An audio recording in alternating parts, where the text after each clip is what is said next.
In the previous lecture, we have seen how to trigger our build job manually. But the whole point of continuous integration is that whenever a commit is pushed to the central repository, the system would automatically build and test your application. The easiest way to achieve this is to let Jenkins pull the source code on GitHub periodically. If Jenkins detects a change in the source code based on the polling, it would then trigger a build.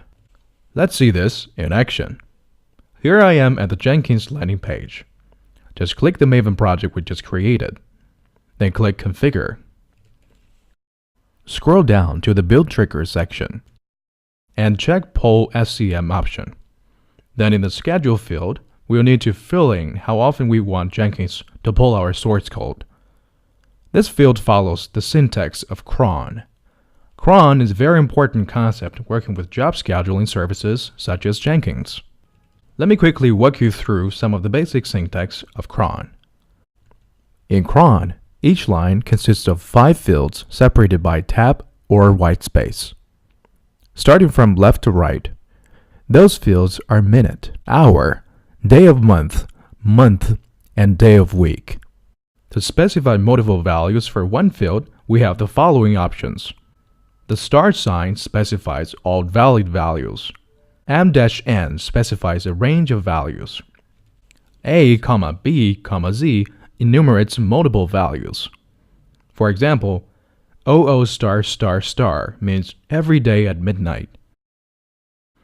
02-4** means 2 a.m., 3 a.m., and 4 a.m. every day.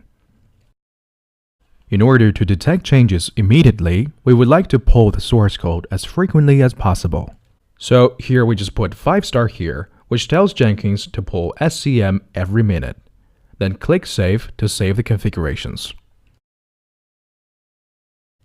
We end up with an extra item in our menu section, Git polling log. Let's check it out. It says polling has not started yet. Let's wait for about a minute and click Git polling log again.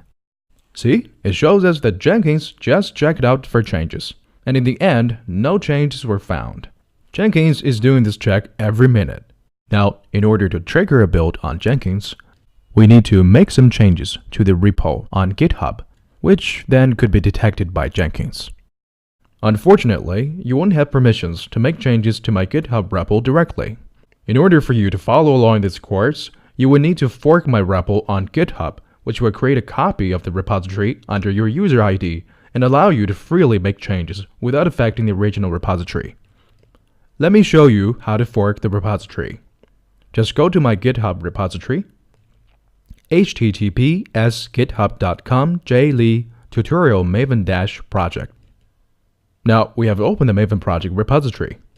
Let's click the Fork button to fork the repository. See, we have got our own version of Maven project repository. Now we can tell Jenkins to check out source code from the forked repo instead of the original one. And click the Clone or Download button, which displays the Git clone URL for you to download the repo. Here, you need to select using HTTPS instead of using SSH, so that Jenkins won't need SSH credentials to check out the repo. Next, click the clipboard icon to copy the URL to your clipboard. Go back to Jenkins and click the Maven project we just created. Then click Configure. Move to the Source Code Management section and replace the original Git URL with a new one. Then click Save to save the configuration. Before we push changes to the GitHub repo, one last thing you need to do is to set up the SSH key for your GitHub account so that we can push changes from your local box to the central GitHub repository more easily. SSH keys are a way to identify trusted computers without involving passwords. You can generate a SSH key pair and save the private SSH key in your local box and add the public key to your GitHub account. Then you can directly push your changes to GitHub repository without typing password. First, you should check if you already have the SSH key available in your local box.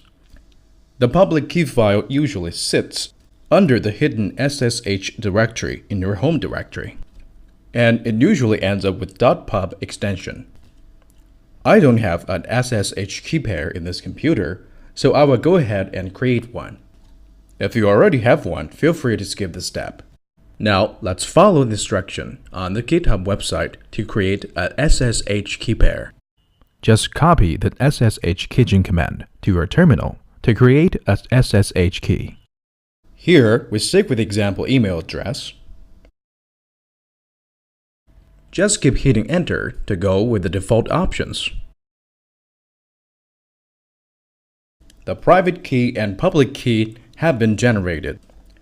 What we'll do next is to start SSH agent in the background and add the SSH key to the agent.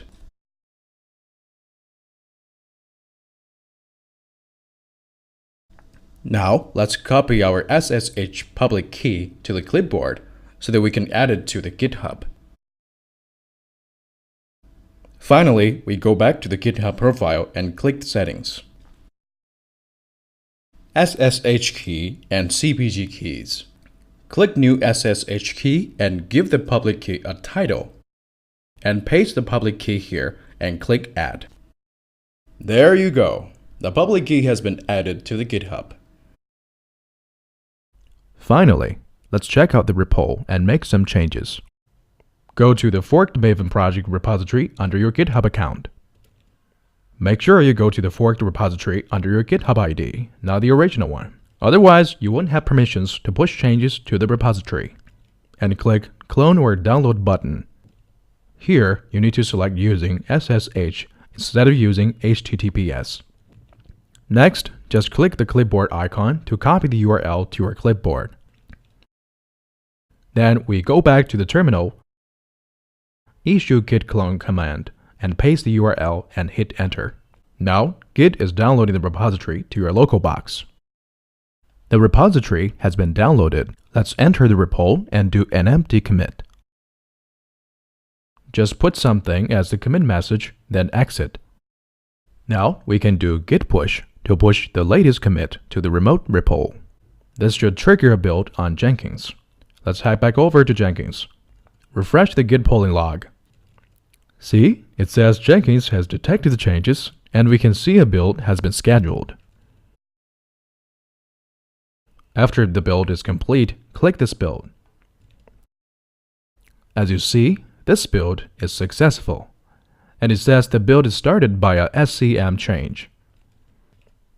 In this lecture, we have demoed how to configure Jenkins to pull our GitHub repo periodically so that a build will be triggered immediately whenever a commit is merged to the central repo.